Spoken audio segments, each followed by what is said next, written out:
Cobra एक और जगह तारीख को लेके बात हुई है, तारीख को लेके बात हुई है रीस्केड्यूल करने को लेके जी, कि बीसीसीआई ने आपकी जो 2 श्रृंखलाएं हैं उनमें एक एक मैच का जो आपका स्केड्यूल था, एक एक मैच का स्केड्यूल चेंज किया गया है। किस बेसिस पे? एक जगह जो है वो हो गया है वेन्यू स्वैप हो गया, सेम है बट वेन्यू स्वैप हुआ है ना। और दूसरी जगह ये हुआ है कि वेन्यू चेंज ही हो गया है।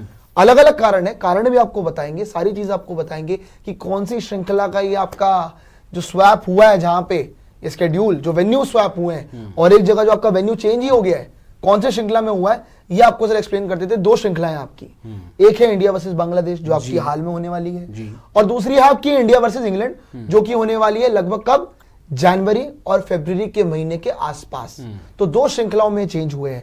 आदित्य जरा आप वो अपडेट भी दिखा दीजिएगा, आपको एग्जैक्टली वो बता भी देते कि कब एग्जैक्टली जो बीसीसीआई की तरफ से क्या स्टेटमेंट आई है, बीसीसीआई ने इस चीज को लेकर जो ऑफिशियल स्टेटमेंट दिया, क्या बातें करी है इस चीज को लेके, क्योंकि वो जानना बड़ा इंपॉर्टेंट है। आपको जरा बता देते हैं यहाँ पे क्या लिखा हुआ है। The first T20I between India and Bangladesh initially set to be held in Dharamshala on 6 October 2024। यहां पे बात यह कि जो इंडिया वर्सेस बांग्लादेश की जो श्रृंखला होने वाली है, तो जो पहला T20 था उसका वो होने वाला था कहां? धर्मशाला में 6 अक्टूबर को। पर आगे क्या लिखा हुआ है? Will now take place in Gwalior owing to upgrades the renovation work being carried out by the Himachal Pradesh Cricket Association in the dressing rooms। मतलब यहां पे बात यह है कि वो वेन्यू जो धर्मशाला का था, जो पहला T20 जैसा कि मैंने आपको बताया कि 6 अक्टूबर को खेला जाने वाला था इंडिया और बांग्लादेश के बीच धर्मशाला में, उसे ग्वालियर शिफ्ट कर दिया गया है। बीसीसीआई ने ऑफिशियल अपडेट दे दी है। क्यों? उसका कारण यह है कि आपका धर्मशाला के अंदर थोड़ा रेनोवेशन का काम है, बहुत ज्यादा वहां पे आपको और ज्यादा अपडेट करना है पूरे स्टेडियम को, जिस तरह से बेहतर बनाना है और स्टेडियम को, वहां की जितनी भी फैसिलिटीज है उसको और ज्यादा बेहतर करना है।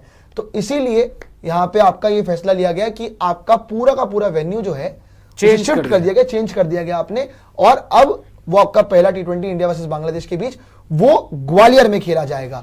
अब आपको बता देते हैं भैया दूसरी जगह क्या हुआ है। इंडिया वर्सेस इंग्लैंड की श्रृंखला में भी एक जगह पे जो वेन्यू है वो आपका स्वैप हो चुका है। क्या अपडेट है ये भी आपको पढ़ के सुना देते हैं। The board further announces a swap in the venues of the first and second T20I against England. Chennai originally scheduled to host the first T20 will now host the second, while Kolkata will host the opening T20I instead of the second as announced earlier। मतलब यहां पे आपको साफ साफ बता दे कि BCCI ने जो अनाउंसमेंट करी है उसके अकॉर्डिंग उन्होंने यही बताया है कि आपका वेन्यू स्वैप हो चुके हैं 2 T20s के बीच। इंडिया और इंग्लैंड के जो मैचेस खेले जाने वाले, जैसे कि मैंने आपको बताया कि जनवरी और फरवरी के महीने के अराउंड, उसमें आपको बता दें कि जो 2 T20s होने वाले वो स्वैप होने वाले थे। बाय द वे आपको बता दें कि जो पहला T20 था वो खेला जाने वाला था कोबरा चेन्नई के अंदर, और दूसरा T20 था वो खेला जाने वाला था कोलकाता के अंदर। पर अब हो गए हैं वेन्यू स्वैप, डेट्स वही है, कोलकाता वाला पहला हो गया है और चेन्नई वाला दूसरा हो गया है। टाइमिंग्स वही है, तारीखें भी वही हैं, बस वेन्यू स्वैप किए गए हैं। पर यहां पे आपको बता दें कि जो रिपब्लिक डे की आपकी इनिशियल प्रायर कमिटमेंट्स थी ना, तो इसीलिए वहां पे कोलकाता की तरफ से वो एक कहीं ना कहीं रिक्वेस्ट गई थी जिसे एक्सेप्ट कर लिया गया और वहां पे आपका वेन्यू स्वैप हो गए हैं। तो आपको पूरा स्केड्यूल बता देते हैं, जैसे कि मैंने आपको बताया कि 22 तारीख को पहला T20 कोलकाता में खेला जाएगा जो पहले चेन्नई में खेला जाने वाला था, और दूसरा T20 वो आपका खेला जाएगा 25 जनवरी को, जो कि आपका जैसे मैंने आपको बताया कि अब चेन्नई में खेला जाएगा जो कोलकाता में खेला जाने वाला था। तो क्लियर आपको पूरा का पूरा मुद्दा कर दिया है। पर स्वैप हो चुके वेन्यूज, दोनों सीरीज के रिजल्ट तो खैर हमारे फेवर में जाएंगे ऑब्वियसली।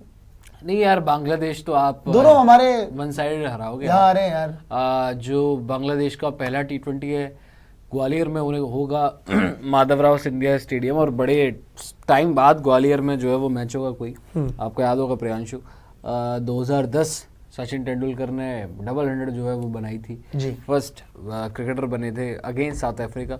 सो 14 साल बाद ऑलमोस्ट वहाँ पर जो है कोई मैच होने वाला है। देखो यार स्टेडियम कितने बार 14 साल तक मैच ही नहीं मिल रहे, देख रहे हो, है ना। तो 14 साल में जो है वो यहाँ पर मैच होगा ग्वालियर में। फिर सेकंड दिल्ली में है 9 अक्टूबर को, 12 तारीख हैदराबाद में मैच है। मुझे तो बांग्लादेश, आप देखो 5 मैच हैं, 5-0 न्यूजीलैंड आ रही है, न्यूजीलैंड फिर अच्छा, दोनों टेस्ट भी रहेंगे उनको, तीनों ऑफ T20 कोर्स यार, बांग्लादेश से आप और क्या उम्मीद कर रहे हो? मतलब T20 में तो श्रीलंका आपको से भी तो हराना कोई चाहिए। उम्मीद नहीं कर रहा था। चलो ठीक है, ओडीआई में वो हो गया, लेकिन देखो ओडीआई एक तरीके से आप कह सकते हो बड़े टाइम बाद वापसी हो रही थी। टेस्ट मैच में बांग्लादेश कहीं नहीं है, ना 3 में ना 13 में। सो बांग्लादेश को आप दोनों टेस्ट मैच हराओगे। सही बात। T20 में आप वैसे ही T20 वर्ल्ड कप चैंपियन हो, डिफेंडिंग चैंपियन हो, आपको हराना चाहिए। आपने श्रीलंका को जिस तरीके से हराया, न्यूजीलैंड वो तो आपको खैर थोड़ा नसीब बहुत है। टेस्ट क्रिकेट में टफ फाइट दे सकती है, बट इंडिया में जैसी विकेट्स होती हैं, जैसा क्रिकेट हम इंडिया में खेलते हैं टेस्ट मैचेस में, जैसी हमारी टीम खेलती है, मुझे नहीं लग रहा है इंग्लैंड के बस, न्यूजीलैंड के बस की कुछ होगी। न्यूजीलैंड को भी आप 3-0 से हराओगे। तो भैया आपका आपको पूरी हराना की चाहिए। पूरी की पूरी अपडेट आपको बता दें कि 2 जगह आपका जो बीसीसीआई की तरफ से जो रीस्केड्यूलिंग की गई है 2 श्रृंखलाओं में की गई है। एक इंडिया वर्सेस बांग्लादेश में, जहां पे आपको क्लियरली बता दिया कि जो मैच धर्मशाला में होने वाला था 6 अक्टूबर को पहला T20, वो अब होगा ग्वालियर के अंदर। और आपका साथ ही में जो इंडिया इंग्लैंड की सीरीज होने वाली है ना, इंडिया इंग्लैंड की सीरीज कब, जनवरी-फरवरी में 2025। तो वो वाली सीरीज में भी आपका जो 2 मैचेस थे, उनके जो वेन्यूज थे वो स्वैप कर दिए गए हैं। तो वो भी आपको क्लियरली अपडेट बता दी है। सो अभी फिर इजाजत ले लें जी, तो अभी फिर आपसे इजाजत लेने जाएंगे। सारी बातें आपसे कर ली है, सारी चर्चाएं आपसे कर ली हैं, और देखते हैं कि 16 अगस्त को क्या रिजल्ट आता है विनेश फोगाट को लेके, रात 9:30 बजे भारतीय समय के अनुसार, और पेरिस टाइमिंग के हिसाब से शाम 6 बजे। तो आपके साथ जुड़ेंगे तब भी लगातार विनेश फोगाट को लेके जो भी अपडेट्स आएंगी सबसे पहले आपको सिर्फ स्पोर्ट्स यारी पे मिलेगी। तो अभी के लिए चैनल को सब्सक्राइब कीजिए, वीडियो को लाइक कीजिए, शेयर कीजिए एंड कमेंट कीजिए, और हमें दीजिए इजाजत। जय हिंद, जय भारत।